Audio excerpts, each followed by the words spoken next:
നമസ്കാരം. അഴിമതി കേസുകൾ കൊണ്ട് കുപ്രസിദ്ധി നേടിയ ഖനി രാജാവ് എന്നറിയപ്പെടുന്ന ബെല്ലാരി സഹോദരങ്ങളിൽ ഒരാളായ ഗാലി ജനാർദ്ദന റെഡ്ഡി ഒരു ഇടവേളയ്ക്ക് ശേഷം വീണ്ടും BJPയിലേക്ക് തിരികെ എത്തുകയാണ്. കല്യാണ രാജ്യ പ്രഗതി പക്ഷ എന്ന പാർട്ടി രൂപീകരിച്ച് തെരഞ്ഞെടുപ്പിൽ മത്സരിച്ച് MLA ആയി കർണാടകയിൽ തുടരുന്നതിനിടയിലാണ് ജനാർദ്ദന റെഡ്ഡി വീണ്ടും BJPയിലേക്ക് തിരികെ എത്തുന്നത്. ബെല്ലാരി മണ്ഡലത്തിൽ മത്സരിക്കുന്ന BJP സ്ഥാനാർത്ഥിയായ B. ശ്രീരാമലുവിനെ താൻ പിന്തുണയ്ക്കുമെന്നുകൂടി ജനാർദ്ദന റെഡ്ഡി പറയുന്നുണ്ട്. 2.5 പതിറ്റാണ്ട് കാലത്തെ BJP ബന്ധം ഉപേക്ഷിച്ച് 2002 ജനാർദ്ദന റെഡ്ഡി ഈ കല്യാണ രാജ്യ പ്രഗതി പക്ഷ എന്ന പാർട്ടി രൂപീകരിച്ചത്. ബെല്ലാരി, കൊപ്പാള, റായ്ചൂർ, ബീദർ, വിജയനഗര തുടങ്ങി കല്യാണ കർണാടക മേഖലയിൽ ഈ പാർട്ടിക്ക് വലിയ സ്വാധീനമുണ്ട് താനും. പാർട്ടിയുടെ തെരഞ്ഞെടുപ്പ് കന്നി അംഗത്തിൽ ഗംഗാവതി മണ്ഡലത്തിൽ നിന്നും ഇദ്ദേഹം ജയിച്ചു കയറുകയും ചെയ്തിരുന്നു. ഇതോടുകൂടി ഖനി അഴിമതി കേസും അറസ്റ്റും ഒക്കെയായി നടന്ന ജനാർദ്ദന റെഡ്ഡി 13 വർഷത്തിന് ശേഷം കർണാടക നിയമസഭയുടെ പടി കയറുകയും ചെയ്തു.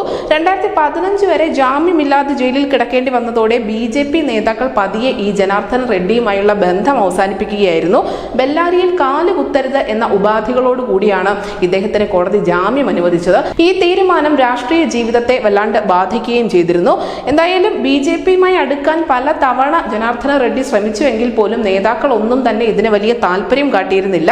സുഷമ സ്വരാജിന്റെ മരണത്തോടുകൂടി ജനാർദ്ദന റെഡ്ഡിയെ കർണാടകയിലെ BJP നേതാക്കളെല്ലാം തള്ളി പറയാനും തുടങ്ങി. ബെല്ലാരിയിൽ സോണിയാഗാന്ധിയുമായി സുഷമ സ്വരാജ് ഏറ്റുമുട്ടിയ കാലത്ത് സുഷമ സ്വരാജിന്റെ സഹായിയായിട്ടായിരുന്നു ജനാർദ്ദന റെഡ്ഡിയുടെ രാഷ്ട്രീയ പ്രവേശനം. എന്തായാലും 2021 സുപ്രീം കോടതിയെ സമീപിച്ച റെഡ്ഡി ബെല്ലാരിയിൽ തങ്ങാനുള്ള അനുമതി നേടിയെടുത്തിരുന്നു. തുടർന്ന് BJPയുമായുള്ള എല്ലാ ബന്ധവും ഉപേക്ഷിച്ചുകൊണ്ടാണ് പുതിയ പാർട്ടി രൂപീകരിച്ചത്. പക്ഷേ അദ്ദേഹത്തിന്റെ സഹോദരനായ സുധാകർ റെഡ്ഡി BJPയിൽ തന്നെ തുടരുകയും ചെയ്തിരുന്നു. എന്തായാലും ഫുട്ബോൾ ചിഹ്നത്തിലായിരുന്നു ജനാർദ്ദന റെഡ്ഡി നിയമസഭാ തെരഞ്ഞെടുപ്പിൽ മത്സരിച്ചത്. ആ സമയത്ത് അദ്ദേഹം പറഞ്ഞത് തന്നെ എല്ലാവരും ഇത്രയും നാളും പന്ത് തട്ടുകയായിരുന്നു, പക്ഷേ ഇനി അങ്ങനെ ഒരു അവസരം താൻ ഉണ്ടാക്കി കൊടുക്കില്ല എന്നായിരുന്നു. ഒട്ടും മോശമല്ലാത്തൊരു പ്രകടനം തന്നെ നിയമസഭാ തെരഞ്ഞെടുപ്പിൽ ഈ ജനാർദ്ദന റെഡ്ഡിക്ക് കാഴ്ചവെക്കാൻ സാധിച്ചിരുന്നു. ഇത് BJPക്ക് വലിയൊരു തിരിച്ചടിയാവുകയും ചെയ്തു. എന്തായാലും ലോക്സഭാ തെരഞ്ഞെടുപ്പിന് മുന്നോടിയായി ജനാർദ്ദന റെഡ്ഡിയെ BJP കൂടെ കൂട്ടുന്നത് കൃത്യമായ കണക്കുകൂട്ടലോടുകൂടി തന്നെയാണ്. ഇത് ചില മേഖലകളിൽ പ്രത്യേകിച്ചും ബെല്ലാരി, കൊപ്പാള ഉൾപ്പെടെയുള്ള മണ്ഡലങ്ങളിൽ BJPക്ക് വലിയ രീതിയിലുള്ള നേട്ടം ഉണ്ടാക്കി കൊടുക്കുമെന്ന് കൂടി അവർ വിശ്വസിക്കുന്നുണ്ട്. എന്നാൽ ജനാർദ്ദന റെഡ്ഡി പ്രചരണത്തിന് ഇറങ്ങുന്നതോടുകൂടി അഴിമതിയുടെ പേര് പറഞ്ഞുകൊണ്ട് കോൺഗ്രസ് കടന്നാക്രമിക്കാനുള്ള സാധ്യതയുമുണ്ട്.